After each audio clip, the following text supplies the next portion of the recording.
Is this a leader you would follow? This man was attributed with the flaws of vanity, ambition, a fierce temper, and an obsession with his personal reputation.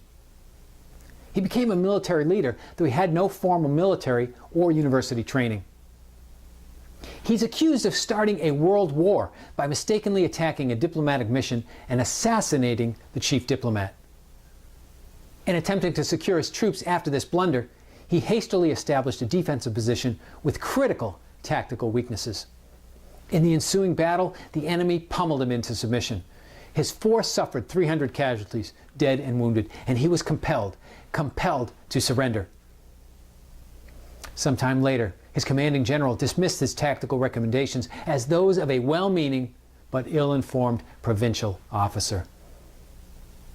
When he was afforded supreme command, his force consisted of a ragtag group of poorly equipped, poorly trained, and ill-disciplined men.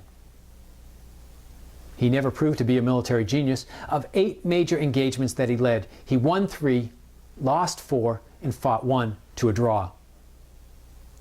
This is a characterization of the indispensable man, the founding father of American leadership. These are some of the entries in the biography of none other than George Washington. George Washington was as amazed as anyone that independence became reality, that a cobbled-together, half-starved, ill-equipped force had triumphed over the battle-hardened veterans of the world's mightiest empire. That Washington managed to lead such an army to victory without sacrificing the principles for which he and the new nation stood is a testament to his inspiring leadership. Washington was a self-aware individual who devoted much of his life to overcoming his flaws. He focused on the fundamentals of leadership. He realized that as a leader cast in a unique role, he had to become role model in chief for both the military and the new republic. Washington may not have been a born leader, but he deliberately crafted himself into one. He recognized and learned from mistakes, often bloody mistakes, and purposefully strove to remake himself into a more noble, more enlightened man. As a boy, Washington hand-copied and studied The Rules of Civility and Decent Behavior, a Jesuit guide to gentlemanly conduct. He chose as role models some of the most virtuous men of classical past, including the Roman statesman Cato. He was especially fond of a play about Cincinnatus, the Roman farmer who left his plow to lead an army that saved Rome. Following the victory, Cincinnatus returned to his farm, refusing the role of dictator offered by the Senate. From his boyhood, Washington yearned for military glory. His lessons were hard-won.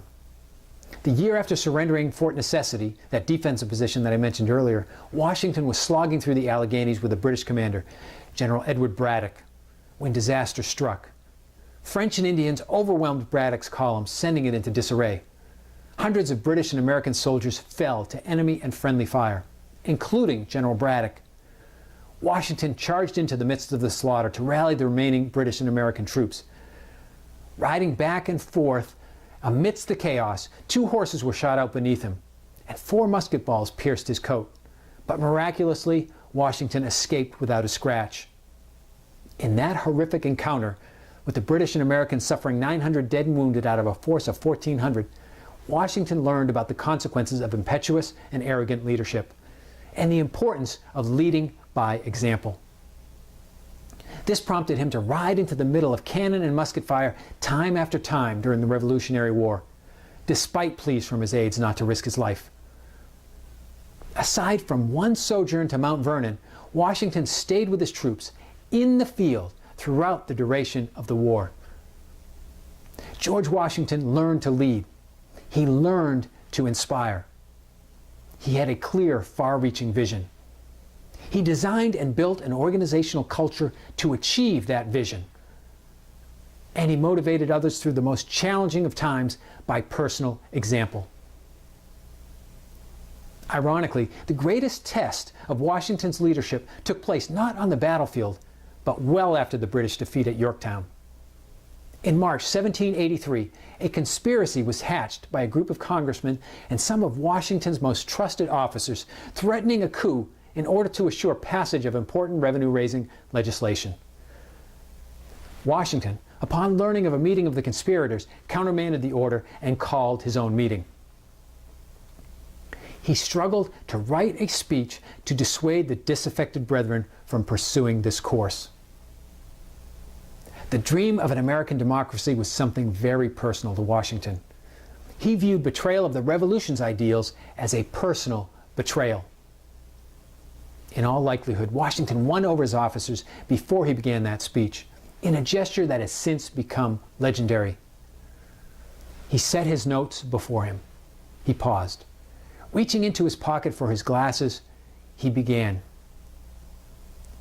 "Gentlemen, you'll permit me to put on my spectacles, for I've not only grown gray, but almost blind in service to my country." Within moments, there wasn't a dry eye in the house. Like his hero Cincinnatus, George Washington chose to cast aside self-interest, refusing the mantle of Caesar when it was offered. Holding an army and a new nation together through 8 long years under the worst of circumstances was George Washington's signature feat. Washington focused on leadership fundamentals, developed self. A leader sets the mood and leads by example. Get your attitude and your values right. Establish a positive vision, one followers grasp and are motivated by. Persevere with disciplined action. Keep moving toward the objective. These are leadership fundamentals for us all.